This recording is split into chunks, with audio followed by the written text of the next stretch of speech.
you really want to have a database in your mind so that you can tell what kind of a business you're looking at in general by looking at the figures.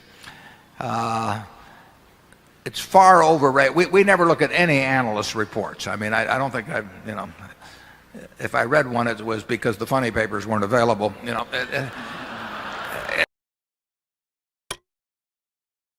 My name is Oliver Grosser, and I'm from Vienna, Austria.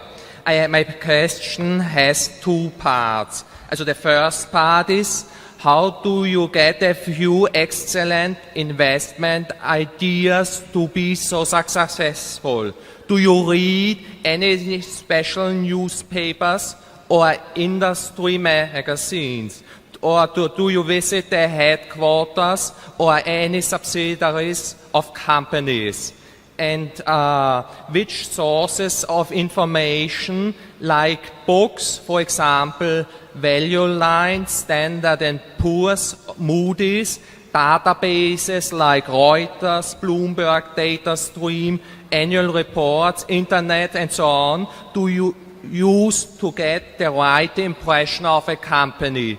And the second part, if you think that a company like the Washington Post, Geico, or Gillette has a very competitive product, what are the steps before you ultimately decide to invest in the company? Which publications do you read to get the best knowledge of the product? And how important is the balance sheet and profit and loss account statement of the company? Thank you very much. Thank you. The answer to the first part is sort of, and maybe the second part is sort of all of the above. I mean, we read a lot, and we read daily publications, we read weekly or monthly periodicals, we read annual reports, we read 10Ks, we read 10Qs, and fortunately, the investment business is a business where knowledge accumulates. I mean, everything you learn when you're 20 or 30, you may tweak some as you go along, but it all kind of builds into a knowledge base that's useful forever. And we, at least, I read, Charlie used to read, may still read a fair amount, but I read a lot of 10Ks, read a lot of annual reports. 40 or 50 years ago, I did a lot of talking to managements. I used to go out and take a trip every now and then and really drop in on maybe 15 or 20 companies. I haven't done that for a long, long time. I find everything we do, pretty much I find through public documents. When I made an offer for Clayton Homes, I'd never visited the business. I'd never met the people. I'd done it over the phone. I'd read Jim Clayton's book. I looked at the 10Ks. I knew every company in the industry. I look at competitors. And I try to understand the business and not have any preconceived notions. And there is adequate information out there to evaluate a great many businesses. We do not find it particularly helpful to talk to managements.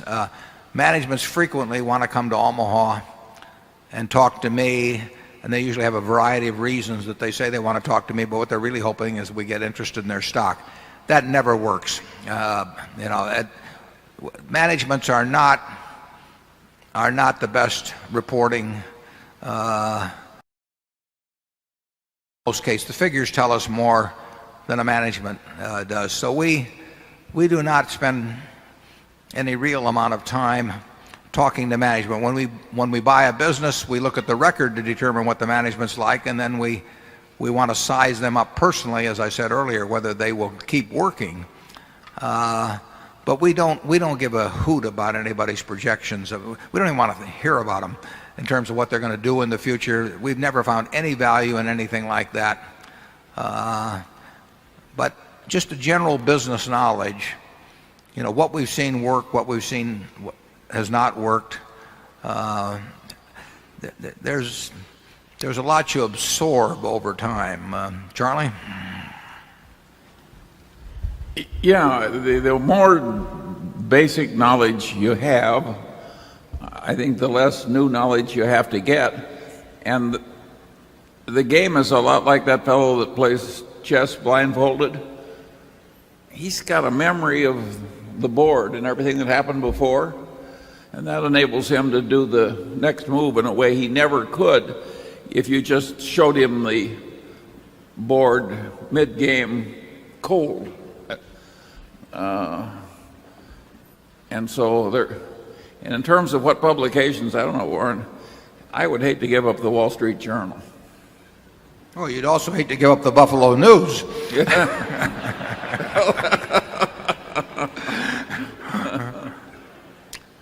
But you could, well, you want to read lots of financial material as it comes along. And actually, the New York Times has a far better business section than they had 25 years ago. But you want to read Fortune. You want to read lots of annual reports. You really want to have a database in your mind so that you can tell what kind of a business you're looking at in general by looking at the figures. It's far overrated. We never look at any analyst reports. I mean, I don't think if I read one, it was because the funny papers weren't available. It just doesn't. I mean, I don't understand why people do it. But there's a lot of data out there, and the beauty of it is, it's really what makes the investment game great, is you don't have to be right on everything. You don't have to be right on 20% of the companies in the world, or 10% of the companies in the world, or 5%. You only have to get one good idea every year or two. So it's not something, when I used to be very interested in horse handicapping, and the old story was, and I hope Bob Dwyer is still here, that you can beat a race, but you can't beat the races. And you can come up with a very profitable decision on a single company. I would hate to be measured if somebody gave me all 500 stocks in the S&P and I had to make some prediction about how they would behave relative to the market over the next couple of years. I don't know how I would do, but maybe I can find one in there where I think I'm 9 in 10, 90% in being right. It's an enormous advantage in stocks. You only have to be right on a very, very few things in your lifetime, as long as you never make any big mistakes. What's interesting is that at least 90% of the professional investment management operations don't think the way we do at all.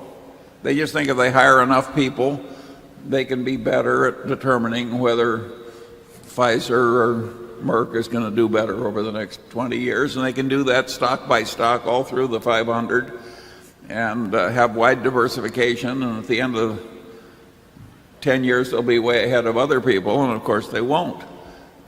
Very few people have this idea of